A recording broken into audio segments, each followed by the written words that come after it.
All right, good afternoon and welcome to the March 2022 Executive Committee meeting of the Board of Education Retirement System. It is Monday, March 14th, 2022, and the time is 1:03 p.m. As a reminder, please note that the committee meeting is being recorded and will be posted to the BERS YouTube channel. I'll start by calling the roll. Deb Dillingham. See her here. She is there, but she's having some technical issues. Okay, we'll let her come back to where we still quorum. Nicholas Studo. Yeah. Here. All right. Russell Buckley. Present. All right. Thomas Shepard. Present. We have a quorum. So the first item on the agenda is to consider the minutes from the February 2022 Executive Committee meeting, a summary of which was included in your packets. Can I get a motion to approve the minutes? So moved, Russ. Thank you, Russ. Can I get a second? Second, Tom. Thank you, Tom. Any discussion? All those in favor, please say aye. Aye, Russ. Aye, Tom. Thank you, Tom. Thank you, Nick. Any opposed? Any abstentions? All right, the motion carries. I see Donald is here, so just want to note for the record that Donald Nesbitt has joined. Good afternoon. Thank you, Donald. Donald. All right. So, I'm here also. perfect. Thank you, Deb. So yeah, we have a full house today. That's awesome. I'm happy to hear for our what could be our last virtual meeting before we go back to in person. So we'll see to how it goes. When we all get back in person at 55 Water. So we only have 3 items on the agenda today for discussion or action. So maybe we can get you folks out of here before before 3 p.m. So as members of the executive committee know, from time to time, BERS Investment Strategy has brought to your attention several emerging digital platforms, from CAISA for our investment book of record platform to Diligence Vault, Linux Park Solutions for diversity and inclusion, and Clarity AI for public market ESG. And we're always on the lookout for potentially interesting platforms and emerging firms that we think could be interesting for our program and potentially for the other New York City retirement systems. And I think one of the issues, I think the most vexing issue for a lot of folks when it comes to ESG is data analytics as they pertain to private market investments. Over the past year, there have been some exciting developments in this area that both the Bureau of Asset Management and other large pension funds have taken part in. The ESG Convergence Project, which is led by CalPERS and other large asset owners and asset managers. Burgess, which recently acquired our investment book of record platform, CAISA, has a new module that reports on Scope 1 and Scope 2 emissions for private companies. And today I wanted to introduce the board to another group that I think is doing really interesting work in this area. And as we develop a proposal to the board on how to best report out custom analytics and potential pilot project on private market ESG assessments, I hope that you all can gain something from the presentation that you're going to see today.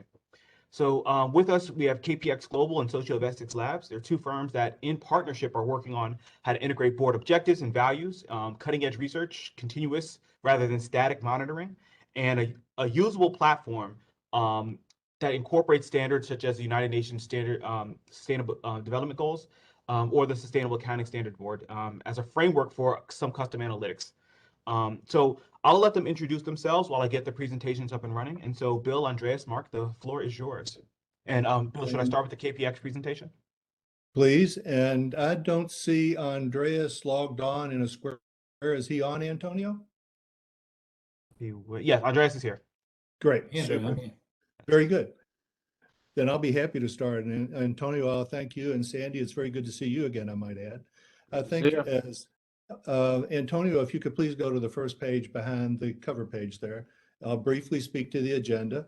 I'll be speaking. My name is Bill Mills, and I'm one of the co-founders of KPX, and I'm joined by my other co-founder, who's calling in at 4 a.m. on Tuesday morning from Melbourne, Australia, Mark, by the way. And Andreas, whom Antonio just mentioned, is calling in, I believe, from Dublin, Ireland, and he may be joined by 2 of his associates, Rafaela from Colombia and Hampus from Sweden. And so thanks to Zoom for putting together a very global meeting. On this agenda, I'll be introducing, as I'm doing now, I'll be introducing what we think are the critical points, but the bulk of the time will be spent on an introduction of a technology by SVL, which we think goes a long way to curing the current difficulties and deficiencies in a lot of ESG research. And Mark, by the way, my partner, will demonstrate how that particular technology and data science is integrated and frames a very good relationship with the asset managers. And then I'll conclude. And Antonio, if you could briefly go to the next page. because I would like to start this essentially with just revisiting some of the challenges in traditional research. Let's call it ESG 1.0. These are very well known, and I think I don't have to repeat them. Everybody that's been toiling in this space is very much aware of these limitations. The one nuance, though, that I think is particularly important, especially with a progressive organization like your own, is the last bullet point, and that's the difficulty in customizing. You know, I thought of how best to make this point, and it may not be important to you, but it resonates with me. My daughter and son-in-law live on 89th Street between 1st and 2nd. My daughter holds a very senior position at the Council on Foreign Relations. My son-in-law is an excellent English teacher in a public high school in the South Bronx. And my granddaughter is in the 3rd grade of an excellent public school on the Upper East Side. They make a great living and partake fully of the city, everything it has to offer. But I'm aware of the housing challenges by virtue of dealing with them as part of the family. And I often wonder how an organization such as BERS, who does not represent the teachers, but represents everybody else but the teachers in terms of members and has a large investment in real estate. Is it an issue at all? Have you thought of an issue of relative to gentrification? If you have, you can certainly picture how, given these limitations on these first full bullet points, it's very difficult to think through a policy like that, much less apply it when you're faced with these types of limitations, not to mention the second bullet point, which makes it very difficult to integrate valuable findings into the investment outcomes of investment managers when you can't even map the research to the securities that they hold. Consequently, Antonio, if you would go to the next slide, if we're able to remove these deficiencies, then I think what is stated there as project objectives and aspects become very doable. And what we want to do, of course, is to improve the BERS ESG integration program, especially as it relates to the private market investments. And by that, I mean we want to be able to refine and customize policy and develop an analytics package that relates to those policy priorities. And then integrate not only the policy, but also the analytics into the investment activities of at least 3 private market asset managers. And in so doing, develop monitoring and reporting package that accommodates those 3 points. And then if we're successful, and if we prove value, then perhaps expand the program. But the success is going to lie on how well, as a group, we can remove those deficiencies. Now, the first thing I have to claim is, why should you listen to either of us?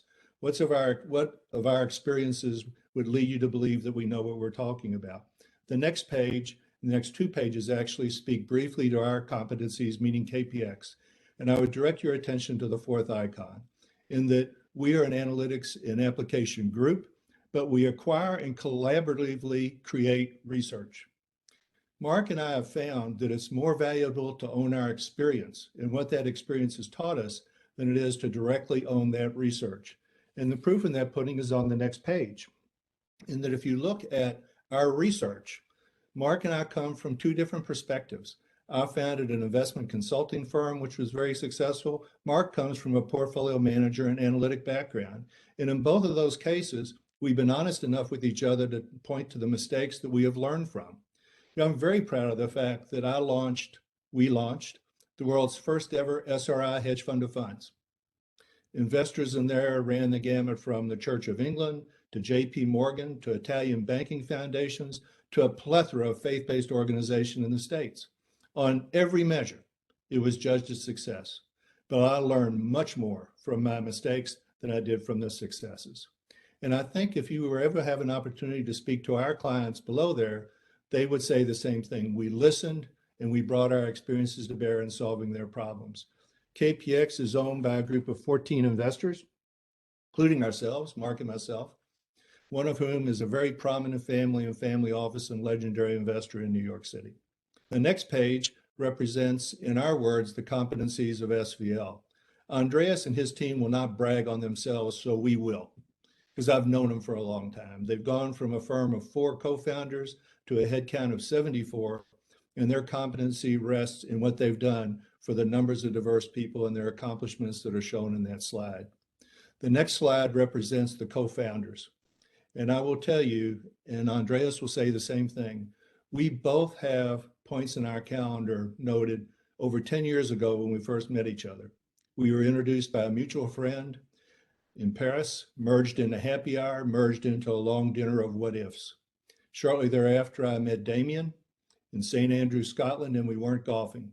We extended the what ifs over a plate of something I've never had since, Thai Scottish haggis. And then there was a dinner in London when my wife and I met not only Damien and Andreas, but also Jorn and Michael. And we didn't talk a thing about business. We talked about our families. We talked about Michael's sick sister. We talked about what we wanted to accomplish. And to this day, my wife still says that Andreas, Damien, and the group that they've put together, she trusts as much as, if not more than, anybody we do business with. So I would leave you with these thoughts. We're experienced. We have an alliance of philosophy and aspirations.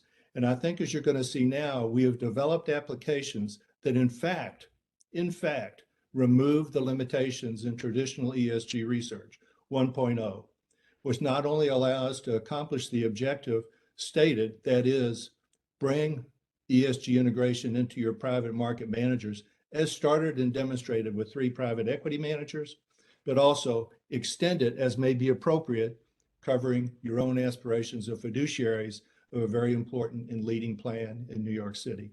And with that introduction, I'd like to turn this over to Andreas to talk about the technology. It's vitally important to what we're proposing to do. He has sprinkled this presentation with examples to include some looks that you probably have not seen of some of your own private equity investments. At that point, after Andreas, Mark will take over and we'll talk about how we marry this very advanced data science into a package that your asset managers will find welcoming and beneficial. And then I will conclude one more time with my Southern accent and we'll be through and open to your questions. Andreas? Thank you very much, Bill. Antonio, I will take over sharing if that's okay. Can you all see my screen? Perfect. So what I'd like to present to you is, for the topic of climate change, in particular topic of net zero targets, both our method, which is a conditional scoring method that enables us to basically go both to advanced firms with net zero targets as well as privately owned firms at the very beginning, as well as actual results for 6 private equity funds, including Vala Fund, both the entire PE firm as well as the holdings that you have through Vala Fund 4. What the technology behind this continuous accountability monitoring, that's an explainable AI technology that allows us on a weekly, bi-weekly, 3-weekly, 4-weekly basis to see any changes that are happening on any of the organization's presences, in particular on the URLs of the website. Our technology does not require sustainability reports to be published, does not require any other reports. It is purely based on organizations that have a URL, and the URLs nowadays are effectively the modern skyscrapers. So JP Morgan would have 650,000 different sub-URLs. Think of that as all the rooms in one of the last skyscrapers. We can see them any day, and we can observe them and observe in particular any changes in these URLs, which means we're very timely and we can directly focus on the method. So we'll start off with our science rating, which we believe to be greenwashing proof, and adjust accordingly, and have developed with all the academics, which we believe are relevant here. Case studies from the Climate Action 100, results for the overall Climate Action 100 Plus Index, so which are very important for engagement. And then we're particularly looking at the results relevant for BERS. This is the Vala Fund 4 versus Vala Private Equity Firm itself, as well as 5 related PE firms. So overall, our method for assessing net zero targets was developed by myself. I'm a professor of operational risk banking and finance, and I also co-invented the Paris Aligned Investment Strategy that the EU is proposing these days. And Yuri Rugeli, he was the lead also of the IPCC's mitigation pathway compatible with 1.5 degree, essentially the chapter that the Paris Agreement is based on. Theo, Giovanna, Iphigenia, and Safira also joined us, and I can share the slides for further detail. The base logic of the actual testing is that it has to be a conditional testing of consecutive scores. So we don't give companies credit for reducing their emissions if they're random, maybe due to downsizing. We only give credit if they actually have the right long-term and short-term ambitions in terms of actually reducing the emissions. Likewise, we don't give credit for greenhouse gas removals other than the residual emissions that should not have been reduced by that point in time. So between test 5 and test 4 is a clear, strict relationship. You have to pass test 4. You have to be reducing the emissions necessary over the last 3 years to actually qualify for test 5 and then get credit for the removals. And this is for any consecutive test. So we only give credit for decarbonization if the long and the short-term ambitions are in place. We only give credit for short-term ambitions if the long-term ambitions are in place. This makes the process both relevant because the conditionality on having the right steps taken. We don't give credit for potentially irrelevant information or unrelated information, and it also makes it resource efficient. We'll have an equivalent process for private firms that haven't set a net zero target yet. The entire process very much allows for engagement both with the GP as well as with the investee firms.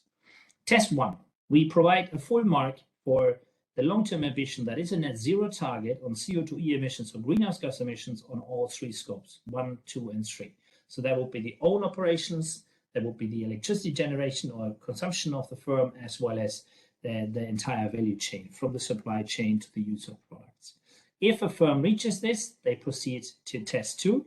If not, they get partial points and do not proceed to test 2. So for instance, among the global energy firms, Eni, the Italian firm, reaches this, but BP or Shell are actually not taking responsibility nowadays for the supply chain emissions, although interestingly, they do take responsibility for their customer emissions. And so they get 0.5 points and don't proceed to test 2. Test 2 then is the target that was agreed at the recent climate conference, the COP26 in Glasgow.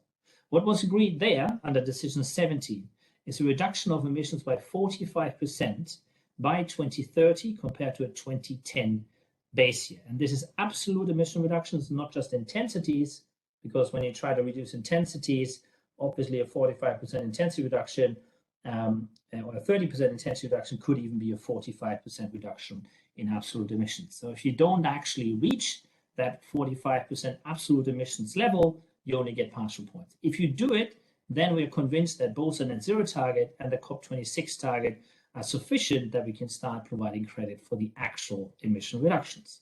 In the actual emission reductions, we give you 1 mark if you're reducing 7% as required by the so-called Article 9 funds. These are the top tier of European ESG funds. Once in 3 years, if you make that 7% threshold, you get 1 mark. If you actually make the 7% threshold on a 3-year average, you get 2 full marks. You get 1.5 marks if you manage to get it twice in 3 years. And once we have an organization that has reduced emissions as they should, the residual emissions that they couldn't realistically reduce by that point in time, we're very happy for the organizations to remove these, and they get a full mark if they remove it on regulated exchanges like those exchanges in the US, Europe, or also in Asia. And then finally, we give the final mark for sequestration up to 1,000 years, that would be geological storage. So based on this process for net zero targets, an equivalent process for pre-net zero firms, so they haven't set a target yet, we then score firms. And so for instance, Shell, as mentioned, gets 0.5 points because they do have a net zero target. It does include score 1 and 2. It includes scope 3 downstream emissions, so customer emissions, but it doesn't include scope 3 upstream emissions, so they're not at the 1.0 stage. Eni, the Italian oil and gas company, gets 1.0 points. They are the only energy company currently willing to actually take responsibility of supply chain, which is not that surprising. They happen to be the firm that actually is closest related to supply chain emissions. Eni also noteworthy, we check updates pretty much every week. So this presentation was made last week, which means the last continuous accountability monitoring camp check was on March 6th. At that point, now there will be, of course, a new one. And December 5th was the last time that Eni actually updated the target. So organizations update whatever they do throughout the year. They don't wait for fiscal year ends or quarterly ends or monthly ends. And we basically trace that with our explainable AI technology at any relevant point in time. Now we would have Danone. Danone would get, say, 1.5 points because they're actually having a short-term target, but it's not an absolute, it's in intensities. Then we would have someone like utility company E.ON. They get 3 points. They have managed to reduce once 7% over 3 years. And then we would have Enel, that is pretty strong, getting actually 4 points on it. Climate Action 100 Plus is a group that investors around the world use to actually target companies jointly and ask them for requirements. If we look at all the companies in the Climate Action 100 Plus and score them, we have 167 firms to start with. 131 of these already have net zero targets, which in principle is a great result. So over 80% have net zero targets.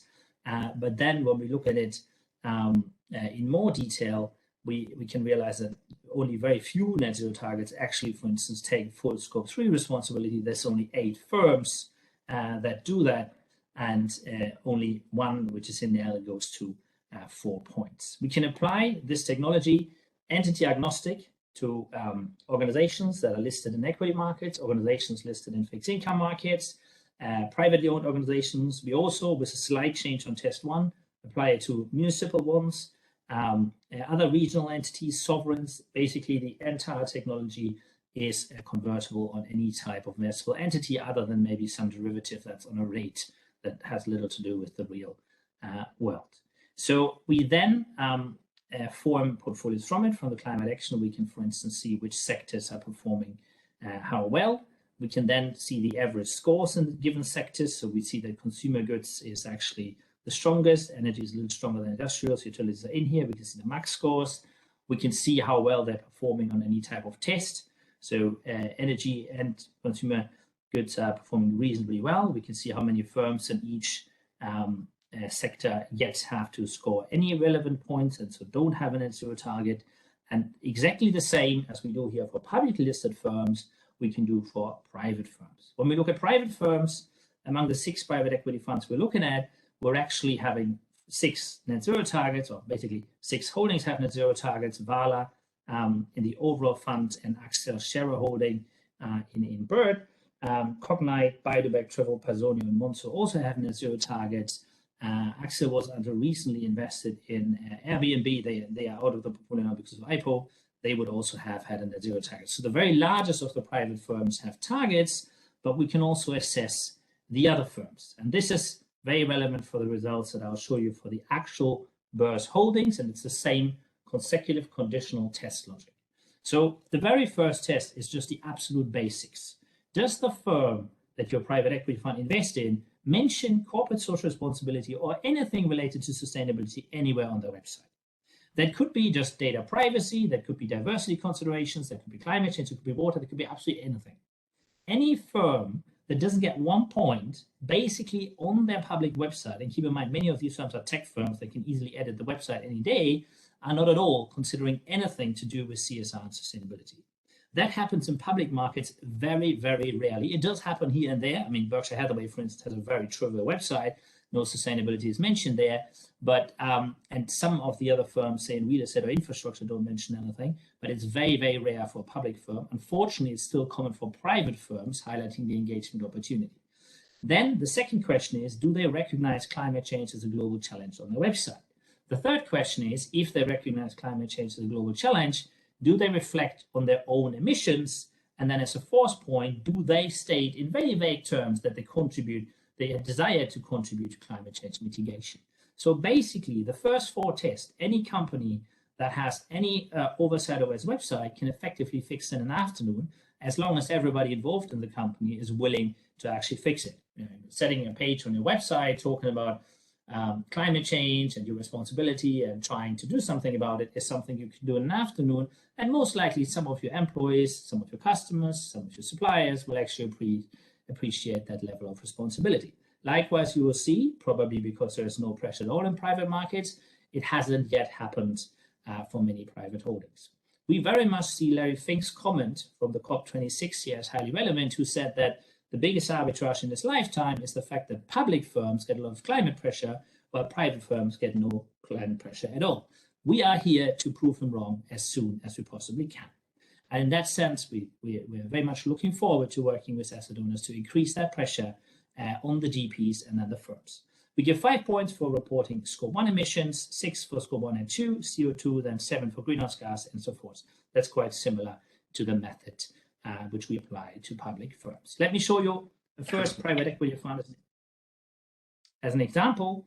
We have Axel here. They have 64 holdings, 4 of which have net zero targets. So the likes of Cognite and Personio are scoring pretty strong in terms of the greenhouse gas reporting. And then you have a whole range of other organizations, of which unfortunately only 18 consider any sustainability.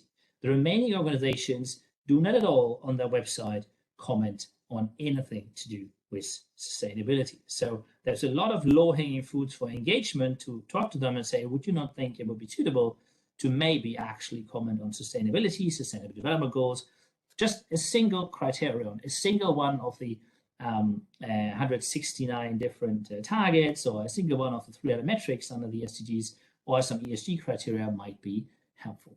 Now, this is Axel. This will be American securities.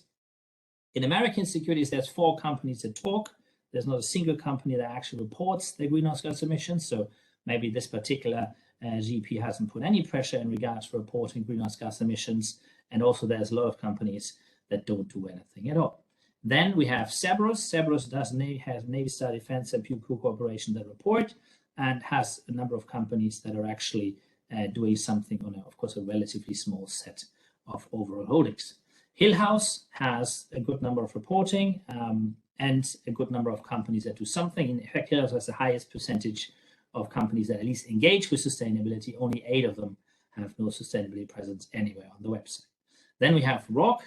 ROC has only the Cheesecake Factory, probably for their customers actually doing a lot on reporting. Everybody else isn't even recognizing emissions, their emissions, or wanting to do anything about climate change. So not a particularly good outcome for this private equity manager. And then we can show you Vala Equity Partners. So this is the total of Vala. This is not Vala Fund 4 that you actually invest in, to the best of our knowledge. You can see it's pretty okay. Half of them are actually talking to an extent about sustainability related investments. And then if we go to the ones that you actually are investing in, then we are basically having Cloud9, which actually reflects on it, Datamine, and a couple of others who talk about sustainability. So for these 18 securities, there is also opportunity to engage with them, let them at least talk about, reflect on sustainability, maybe talk about climate change and whatever they consider relevant. We also summarize this on this chart, which is basically just the percentages of firms that pass the consecutive tests. You can see that the Vala 4 fund you invest in is kind of middle range. Hillhouse is 74%, NYCBERS 53, you're here at 38, ROC is 19, and Axel is 28. It develops relatively in line. I mean, it's small numbers with the Vala Equity Partners overall, so that's relatively congruent, but certainly there is further opportunity for engagement. And all of this data is updated weekly. And do I still have, Antonio, did I still have 3 to 5 minutes to show just the platform and how it would look? Yes, please show the platform. Absolutely. So I'll switch over to the platform. 1 second. So here we would have a platform. We make products essentially for every SDG. So the product I'm showing you here is for gender, SDG 5. Obviously, the previous product was SDG 13, climate. Here you can see 2,000 firms, or nearly 2,000. We'll have 3,000 already. The other go to data quality. They are continuously accountability monitored every week. This one will be updated tonight with the newest status. You can also follow us here on LinkedIn and see every week we post out women that basically get appointed. This can be sorted, for instance. So here are the largest companies listed. If I sort this by the largest executive teams, these are executive teams as disclosed on the URLs to the world by the companies. Brookfield has well over 200 executives. Colgate has like 120 odd. And so there is a huge number of different executives. We can also then look at individual executive profiles. We have 3,000 female executives and all their profiles in here. If we are going, for instance, to, let's look at the market cap high to low. So if we're going to probably one of the most famous female executives in Meta, Sheryl Sandberg would be covered with her profile, her education, how long she's worked for Meta, personal infos, and her social media activities in terms of LinkedIn, Twitter, Instagram, and so forth.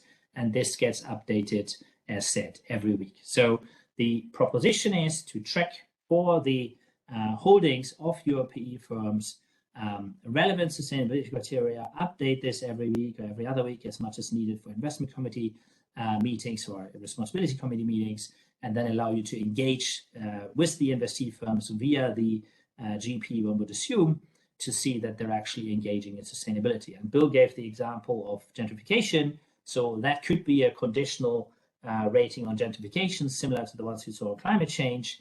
And then you can engage with the actual funds that they get the firms to, first of all, report on gentrification at all or put it on the website, then reflect to what extent it's their responsibility. If it's a real estate fund, and then take stages in reporting more detail. And that, of course, is very likely to lead to some reflection. They know that they're monitored.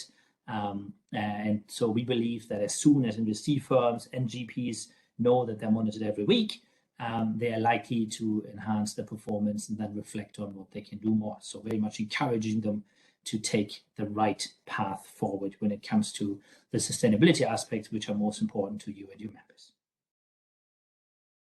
And then, Antonio, if I might add very quickly while you position for Mark's few slides, what I hope that Andreas has proven to all of you is he's starting to communicate how we can start to get at the deficiencies that I spoke to earlier. What Andreas just spoke to is transparent, it's explicit, it's not subject to secret sauce and subjective bias, it's preconditional testing. That logic opens up the process for incorporating and developing policy aspirations and objectives that are important to the fiduciaries. And then finally, most of this, if not all of this, is information that's new to an investment manager.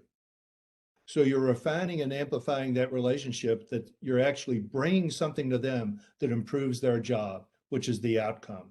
And that's what I would like Mark to speak to now.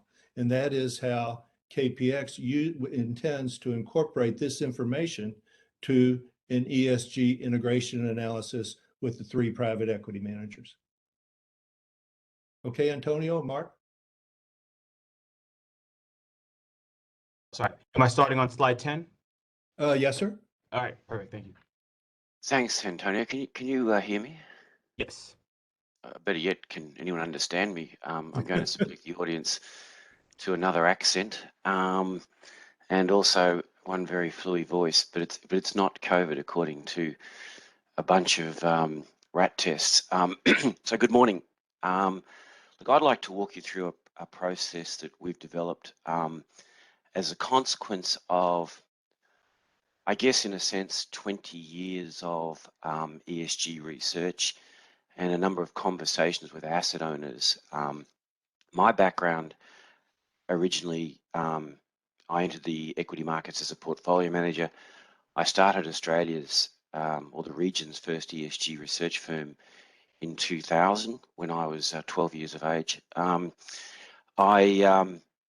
as a consequence of that, in the very early days of SRI and ESG, we were involved in building processes and portfolios for a number of our research clients, and these included about 25 asset managers and a number of asset owners across a range of asset classes, equity, credit, VC, and via our work with K2, we've since worked with about 27 managers.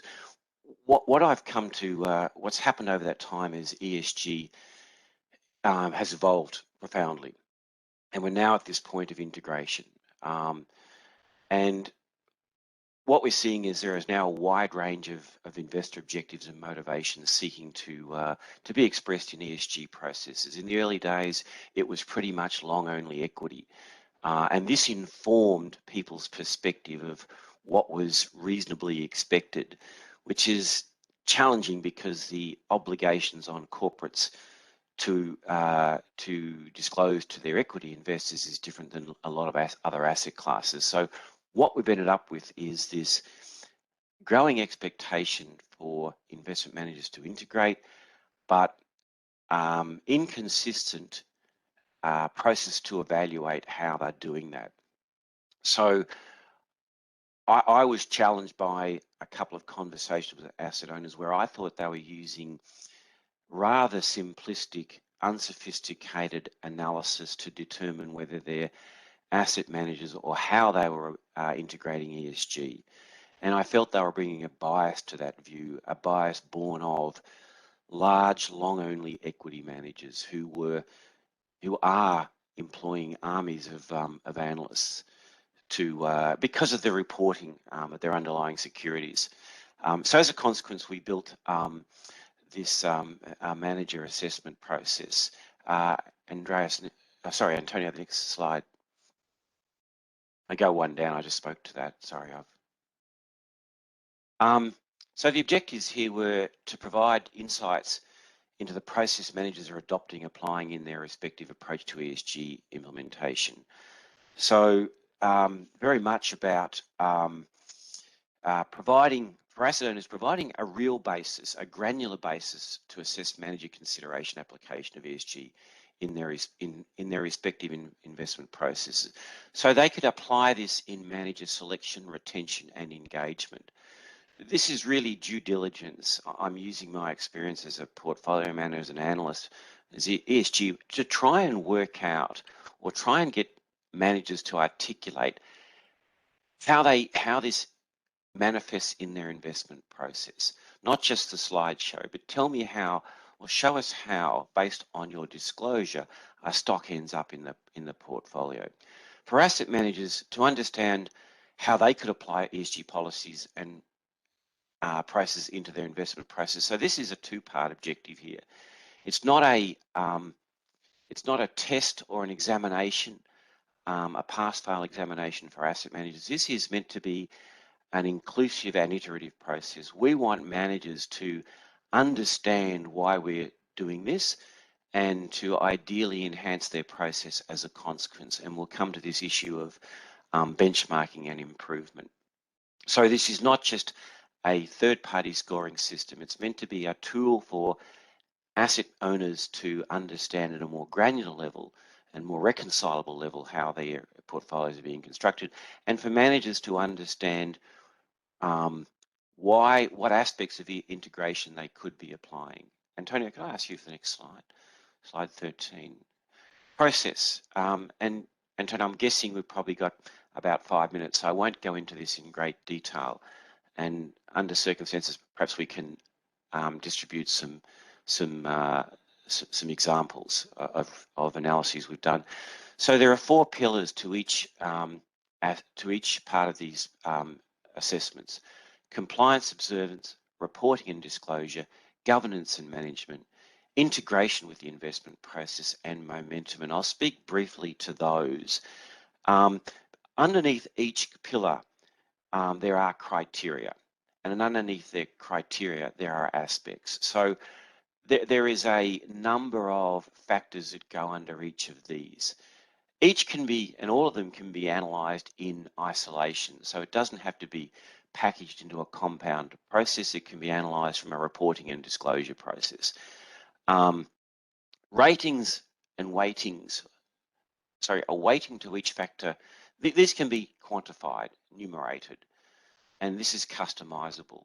I have my concerns about the rise and rise of ratings in the ESG process, but to make these things numerated, we can customize, and we do, a rating, assigning a score to each aspect, and then assigning a weighting to each aspect in each pillar, so you can customize your own rating and weighting. And this is important. I'll come back to this at the end as to building profiles by asset manager and by asset class. Antonio, the next slide, please. I think I'm on time here. Outcomes. Excuse me.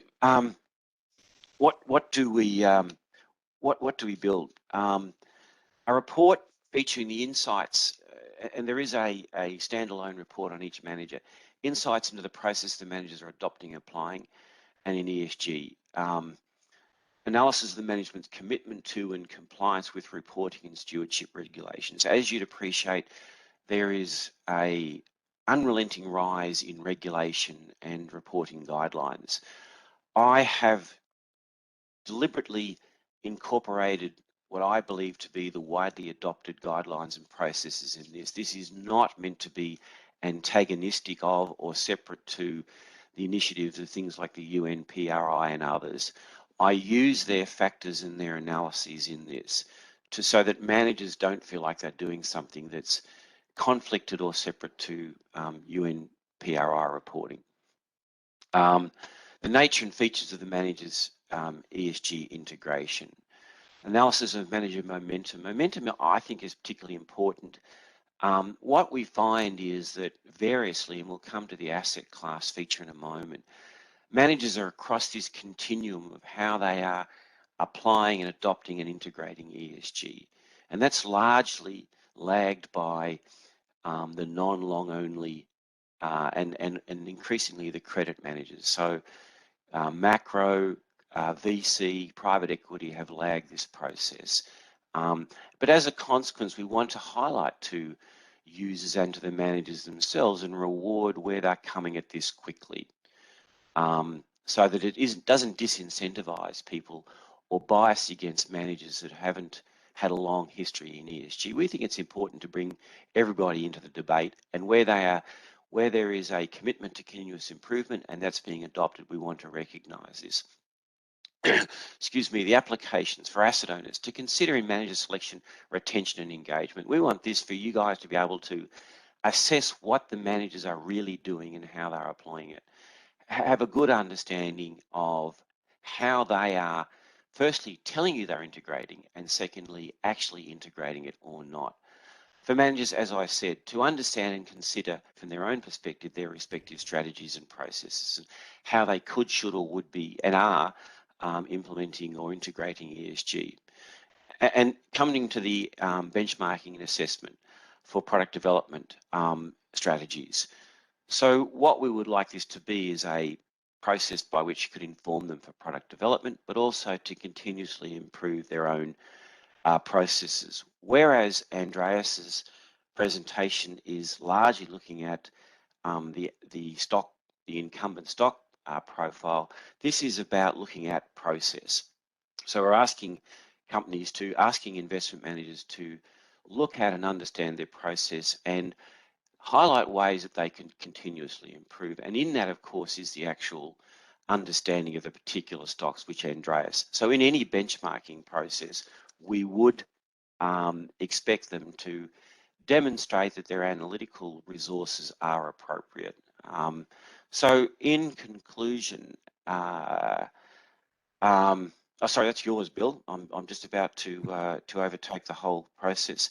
Last comment I'll make before Bill concludes, and Tony, if you indulge me for 2 more minutes, in my own little indulgent towards, I'm no data scientist. I'm an investment analyst. But what I've done from all this is, interestingly, applied all the scores from all the managers we've looked at in all the asset classes. And when you aggregate them and compare, it tells you an interesting story as to where managers in particular, where asset classes dominate particular features of ESG integration. And it very clearly signals which asset classes need to do or where they score poorly in particular aspects. So it's a very appropriate way to go to a particular manager and say, here's how you look against your peers, and here's how your asset class looks against its asset class alternatives.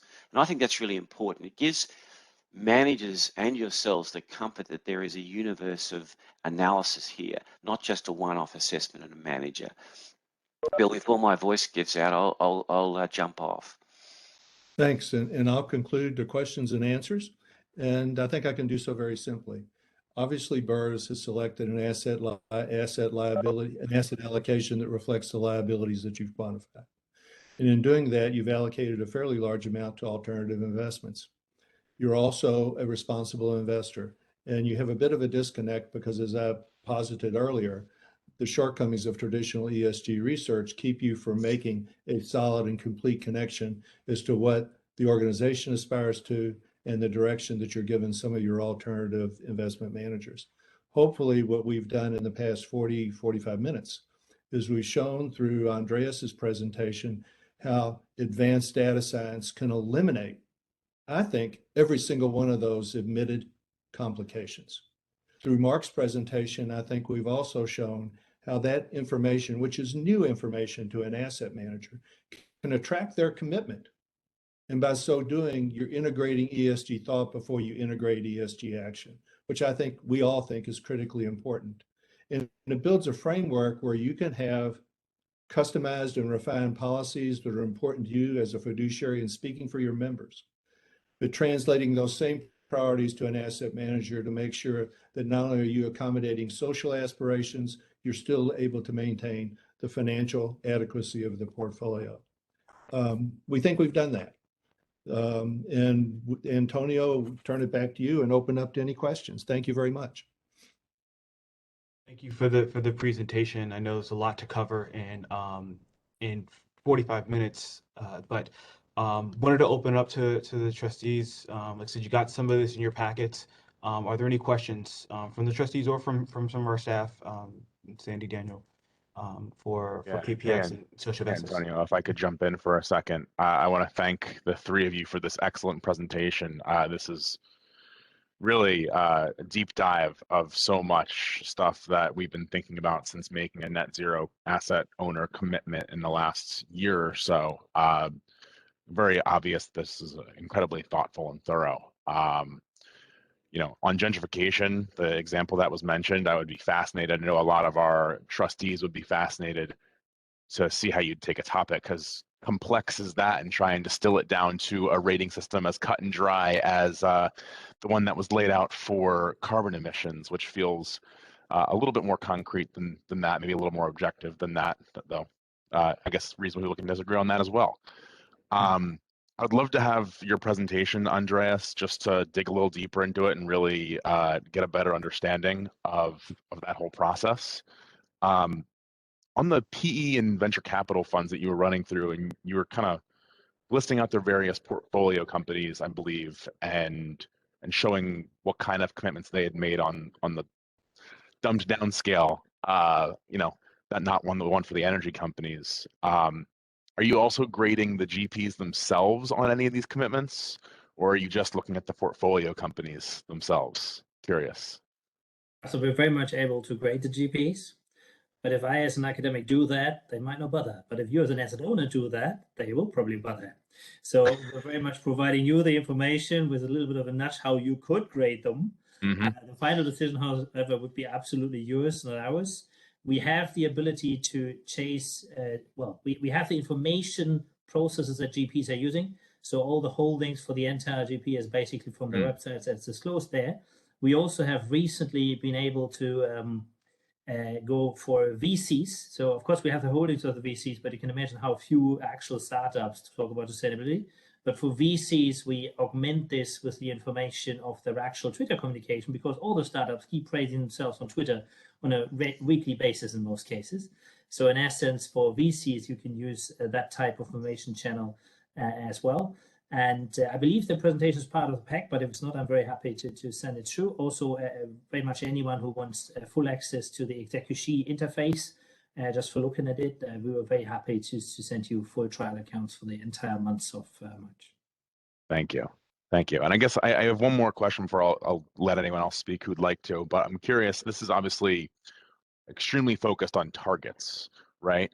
I'm curious to know if your firm and your partnership has started to think at all about the actual results of these targets and actually measuring emissions themselves, and whether or not you've been tracking stuff like the ISSB, and whether or not you know, that's on the roadmap for your development team. Yeah, absolutely. If I may just briefly reshare, I was probably a little bit quick in going through it. So the first two is focused on targets. Mm-hmm. And this is for, of course, the listed ones, right? So for the privately owned ones, it's a bit easier because they're pre-net zero target. The first two are focused on targets. The second two is the actual results. So we call that real impact objectives. And then the last two are focusing on kind of offsetting, removing it from the atmosphere. So the residual emissions need to remove. So we are big fans of double materiality. So in that sense, return on investment is the one side, ROE, RIO, so last two letters turn around, is the real impact objectives. We believe that's at least as important nowadays, in particular for members of pension funds. So first two are targets, because without targets, the reductions could be random, right? Could be due to downsizing or something. We give someone credit where they don't deserve credit. But without the reductions in place, as much as they can do, and that's 7% following the Paris Agreement, we shouldn't be actually giving credit for the offsets, but you should offset after you have reduced, not the other way around. And so we have the full process, and we're quite confident that with our academic advisory board, we can actually develop a similar process for gentrification that after you see it will look cut and dry and objective. But we understand that in the first instance, it's a debate. This process was developed in the entirety of 2021. So it took us quite a while to actually get to this conditional rating. And Yura and me, as you see from our profiles, have spent pretty much our careers on this and would claim to be at the forefront of science on the sustainable finance side and the climate change side. But we think on this idea of consecutive conditional ratings can also be applied to anything else. Effectively, what you do is your own engagement strategy. So if you think you would engage your PE manager notification, which steps do you want them to take if they're genuine? And then you take that engagement strategy and encode it in tests. Fabulous. Russell, Thank you for digging deep into that. Yeah, go ahead. Russell, this is Bill, and if I might quickly add and give a great deal of credit to Antonio in this, when we first started these conversations and we were talking about impact, I think he identified something which is very true, and that if you apply these types of concepts to public market securities, you're just sort of passing benefit back and forth. The big impact, if there's one at all, is much more achievable than dealing in the private markets and with private equity. That's where capital is being put into play. I think we agree with that. One subtlety that I would really want to emphasize here is this process and framework puts in place an ability to have a conversation with both the GPs and potentially the LPs at a very early stage to influence how they're putting capital to work. And I think that data-based engagement and conversation, the transparency and the ability to try to measure proof is critically important. Couldn't agree more. I think, it was mentioned by one, if not all three of you, the pressure on the private GPs that isn't necessarily there right now. Right. Data-based tools like this are exactly the language they speak. Yep. We've had Mark's had an immense gratifying experience in dealing with the hedge funds with K2 and Franklin Templeton. And over the relatively short period of time that we've been working with them, they've identified that this is the key to more business for them. If they do this well, they collect AUM from people who are sensitive to these matters. That has a very interesting way of focusing the ambition. Mark, Russell, if I just make a couple of comments, repeat a couple of terms that Andreas used as a consequence of engaging with companies for 20 years over ESG. I think targets are becoming particularly important because with this whole wall of greenwash, I look for companies to give targets and report to those targets. It's a reasonable way of determining what their pathway is to reduction. And the second term Andreas used was double materiality. And one of the other things I always look for companies is what is their, irrespective of the materiality, the financial materiality of their impact, what's their reduction, what's their commitment to reducing it? Because we want to understand what the impact of the company is on the environment, not just the environment on the company. And a lot of the ratings are looking at the financial risk to the company. So this notion of double materiality does look, in my view, brings in this notion of looking what the company's doing unto the environment, which doesn't often get priced, but it's critically important. Otherwise, we're all wasting a lot of our time here. Sorry. Appreciate it. Thank you, Russ, for the question. Any other questions from the rest of the board or staff before we let these gentlemen get on their way? Actually, yeah. So, Bill, my background is debt capital markets. I've watched the credit quality evolve over the last few decades, and it's always improving, right? But it's also generally targeted by industry, right? So a single A or a single B across industries is supposed to be the same approximate likelihood of default. Approximately, right? Yeah. But I know specifically, because rating agencies publish their criteria, that you can specifically identify why a company falls within a specific rating area, and it varies by industry. Yep. So, I'm not trying to attack the method, but I picked out two items out of the examples: MessageBird and Adipar. These are two companies I know. These are two companies, MessageBird got a 0, Adipar got a 1.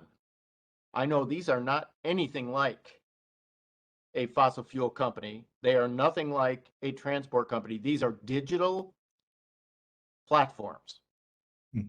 So they're using electricity, but they are not using just about anything else other than consultants flying around the country.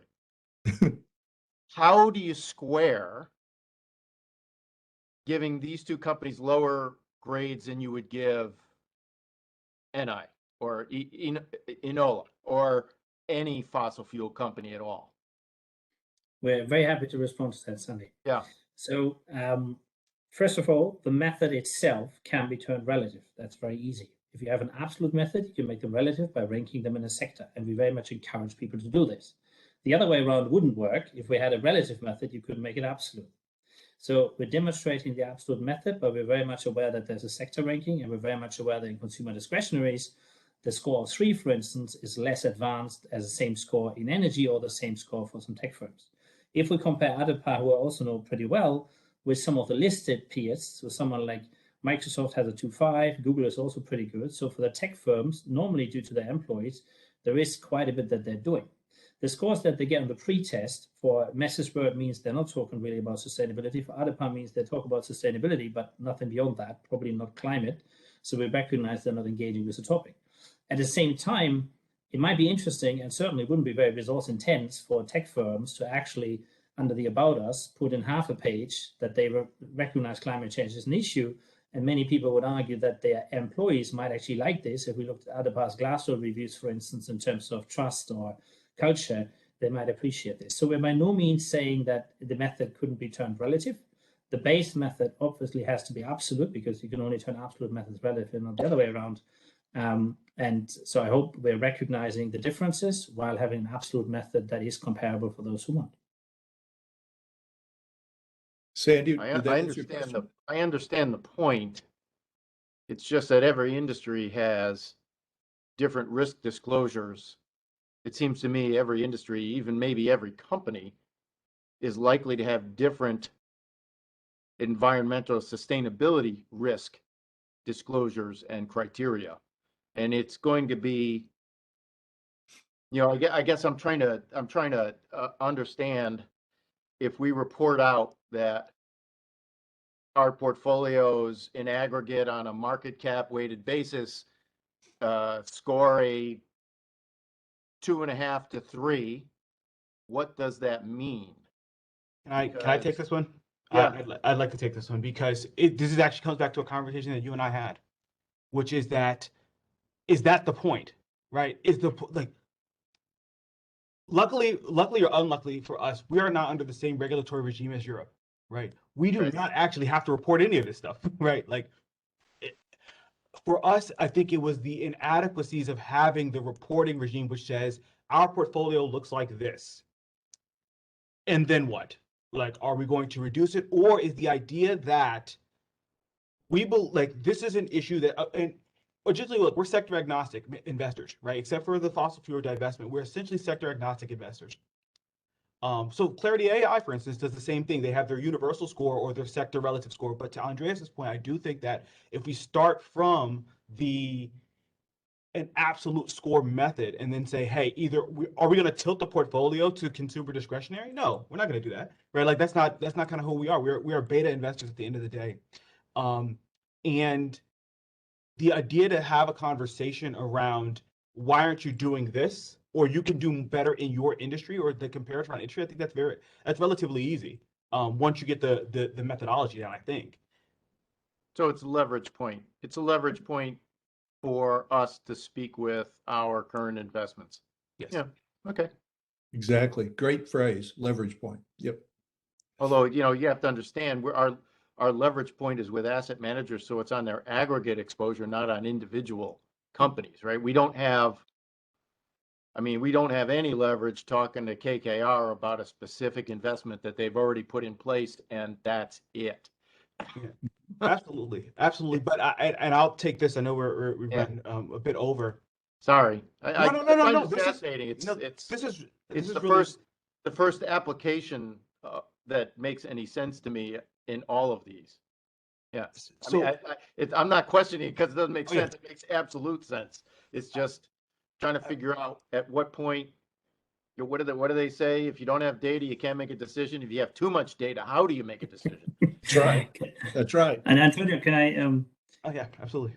we can certainly take all sort of other ESG criteria. So not only targets, but energy consumption. We can do sector-specific ESG criteria. That's no problem at all. I mean, gentrification obviously wouldn't apply this to other than real estate and real estate-related areas.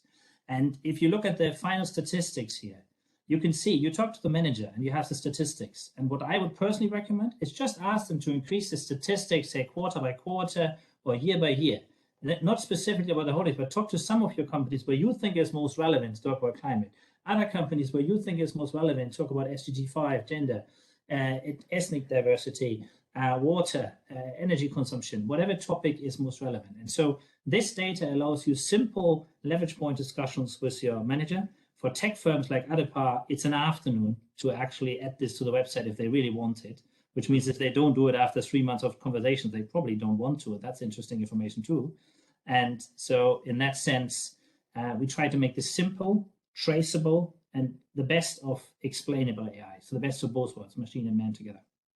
You know, what I find attractive about this, among other things, is potential application with a GP when they are reviewing their business plans of potential investments to incorporate observations such as these, as opposed, or not as opposed to, in addition to actually having a point of leverage, as Sandy described, once the investment is made. I think this potentially goes all the way through the process, as Mark highlighted. This is not the last, I think, of the conversations we wanted to this I think is a priority just because of the net zero targets. And look, these have been kind of long conversations. So I look forward to debriefing with everyone and kind of think about where we go next. But Bill, Mark, Andreas, we really appreciate taking the time. Everybody will get a copy on this call. We'll get a copy of all of the presentations, and we'll make sure to send those along to everyone. Right as soon as this meeting is over. There was, again, some in the packets, but there's additional information in the presentation. So thank you guys again, and we look forward to further conversations. Well, thank you all very much. Goodbye. Thank you very much. Bye-bye. Thanks. And I said thank you. I think I think we could have a session just on this issue kind of long term. And so look forward to debriefing with the rest of the executive committee and Sandy and Daniel and everyone to get a sense of kind of where we go from here. That was actually the only item we had for discussion in public session today. The other items on the agenda pertain to investment managers and potential sale or purchase of securities and belong in executive session. Can I get a motion to enter executive session? So moved, Russ. Thank you, Russ. Donald. Second was thank you, Nick. Donald, Any that's it. discussion? I hear Donald, yeah. Donald, thank you, Sorry, Donald. Donald. Any discussion? All right. All those in favor, please say aye. Aye, Russ. Aye, Donald. All right. Any opposed? Any abstentions? The motion carries. We are now in executive session. Restart the recording. Okay, recording has been restarted. You may proceed. Absolutely. So wanted to first report out of executive session. In executive session, the board approved a commitment to a private equity fund. The board also discussed a potential securities divestment. That is the last item for today's executive committee. Before we adjourn, I just want to remind folks that we are selecting executive committee members and alternates at the board of trustees meeting tomorrow. Russ, Nick, Donald, you're stuck with us, but we have Prepared to volunteer. Yeah, but for folks who are on the PEP, we said we are asking for folks, particularly returning folks, to kind of volunteer to be on the executive committee for the next calendar year. Also, the NYCBERS executive committee meeting is scheduled for Tuesday, April 12th at 1 p.m. That is the last item. Can I get a motion to adjourn? So moved, Russ. Yeah. Thank you, Russ. Second. Second. Second, Tom. Thank you, Tom. No. Donald did that. Donald, gotcha. Donald. All those in favor, please say aye. Aye. Aye, All right, Russ. All right. Any All right, opposed? Tom. Any abstentions? None. We are adjourned. Thank you. Donald, And we will Russ, see you all could you hold tomorrow. this